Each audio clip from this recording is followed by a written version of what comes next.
gouvernement a pris corps. Quand on parle de turnover, il y a ceux qui voient la primature.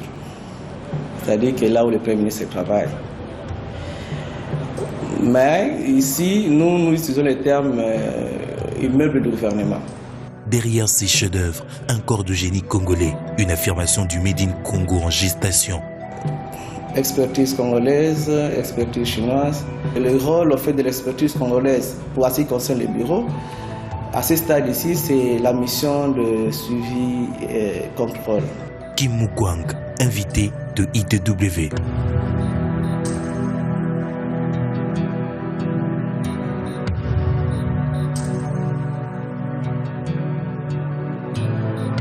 Les rôles de notre structure. Bon, nous avons deux rôles en fait. En termes, s'il faut considérer la réglementation. Nous avions le rôle de concevoir les projets et aussi surveiller et contrôler l'exécution de ces projets.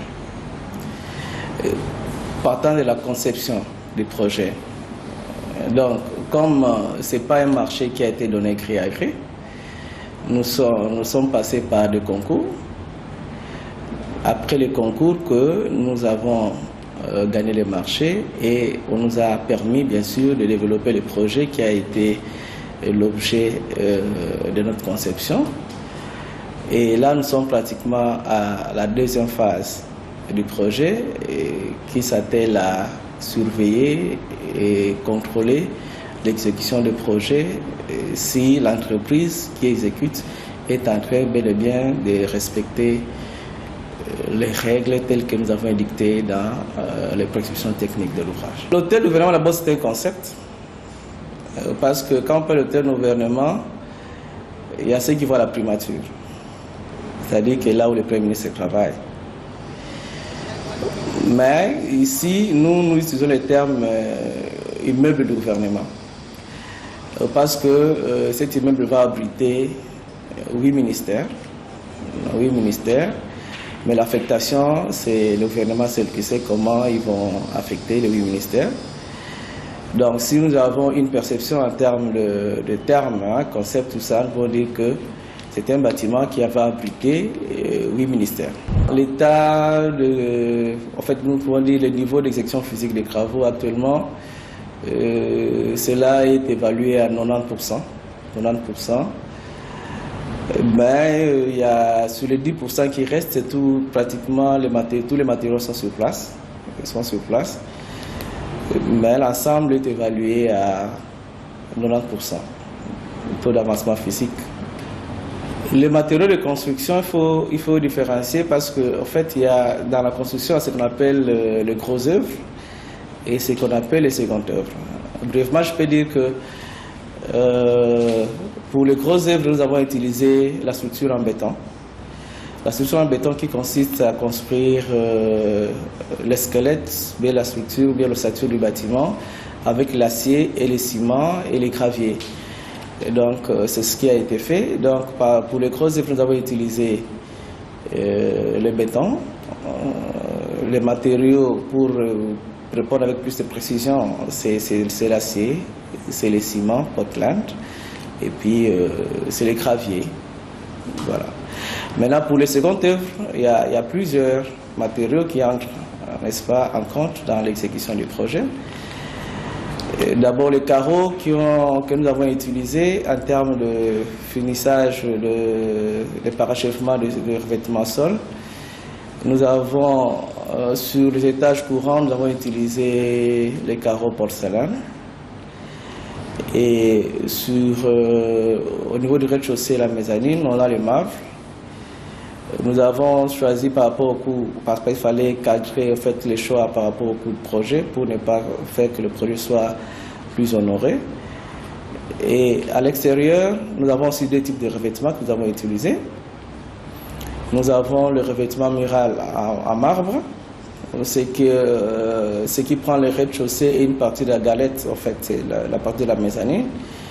Et la tour qui prend 8 étages est revêtue à l'extérieur par les carreaux en alucobond. Donc ce sont des panneaux de feuilles qui sont comme les feuilles de multiplex, mais en alu, de 1,20 m sur 2,40 m qui sont coupés en fonction du design que nous avons proposé.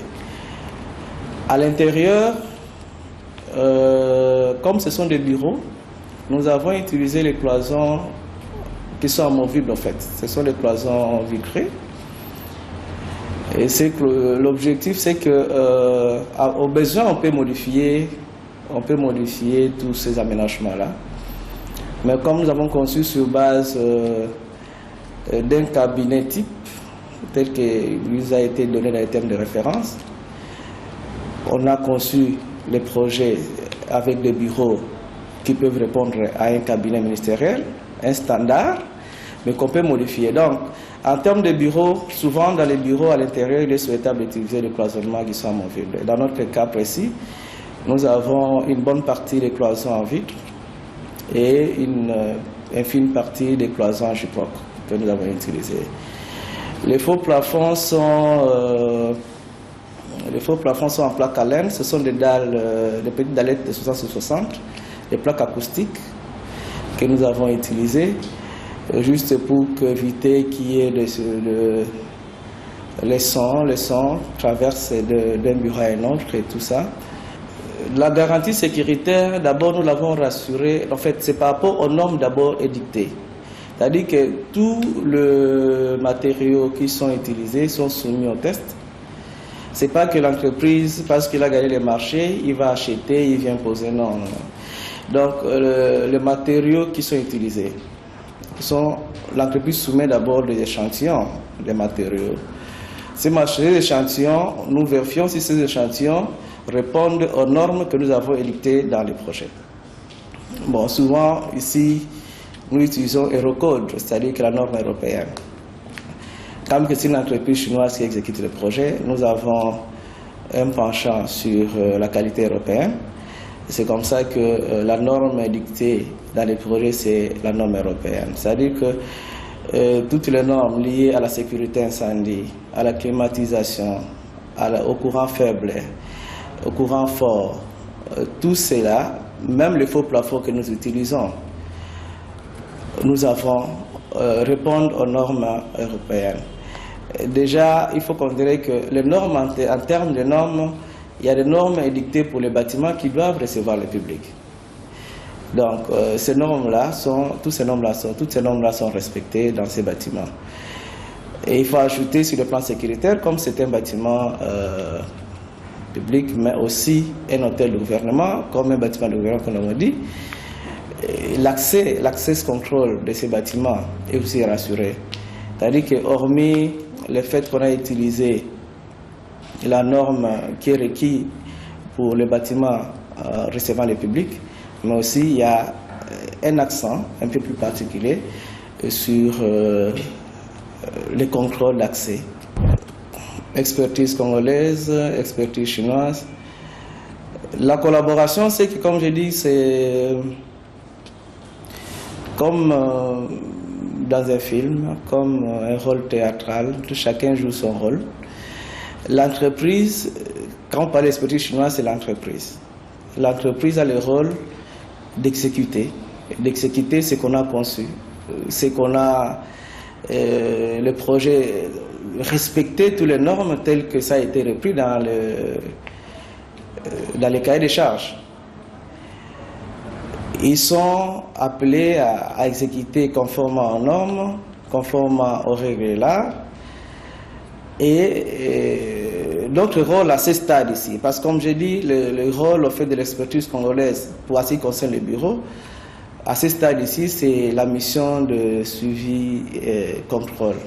Nous sommes en train de faire un peu le contrôle qualité pour voir est-ce que la maîtrise d'œuvre, voilà le terme un peu plus que la maîtrise d'œuvre de l'ouvrage. Est-ce que l'entreprise en exécutant, est-ce qu'il est en train de respecter, elle est en train de respecter plutôt tout ce qui a été prescrit.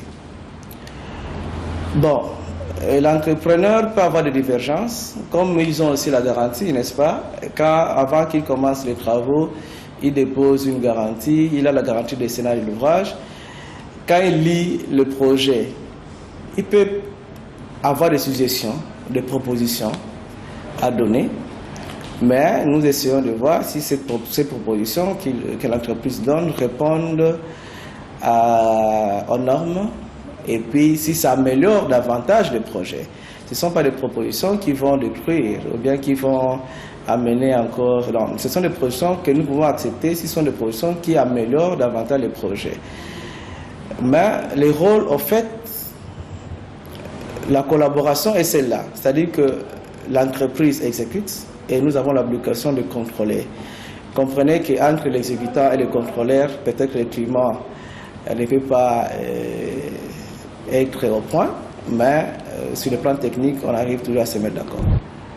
Les difficultés, là je vais parler de manière générale, parce que les difficultés en tant que bureau d'études ou mission de contrôle, c'est lié plus à l'échéance, hein, parce que vous savez que chez nous, nous ne produisons pas et que la plupart des matériaux doivent provenir de l'extérieur.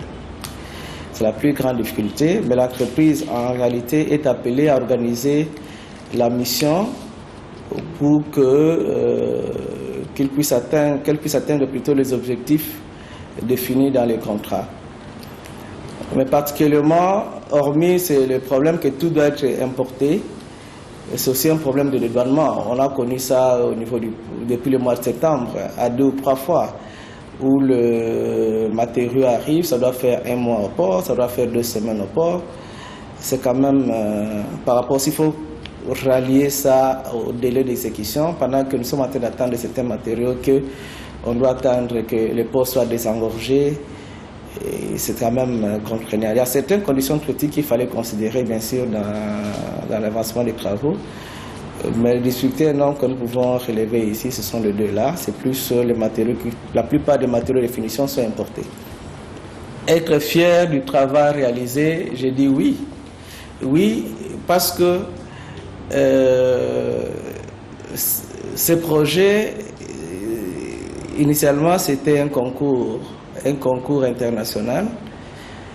Et si ma mémoire est bonne, il y avait plus de 22 bureaux qui ont manifesté l'intérêt, n'est-ce pas, de postuler. Et quelques temps après, on a aussi retrouvé avec plusieurs bureaux qui ont déposé les offres.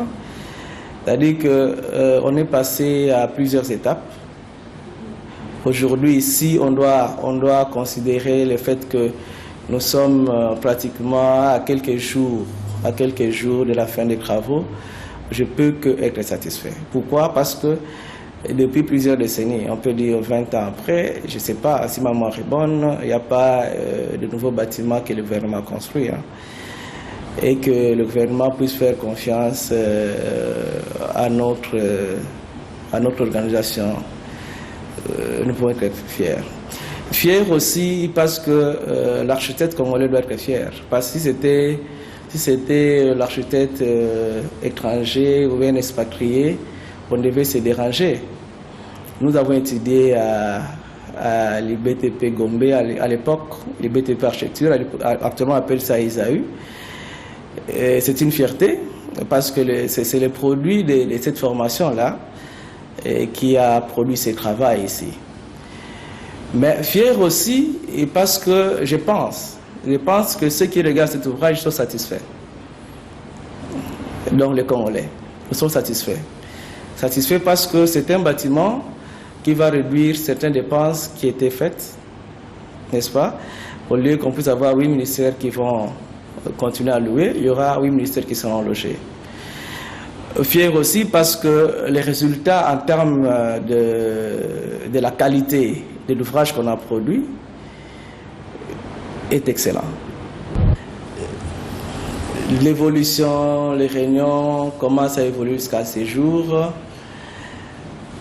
Bon, j'aimerais dire que c'est un projet qui est suivi de près à tous les niveaux. La haute hiérarchie du pays, le ministère des ITP,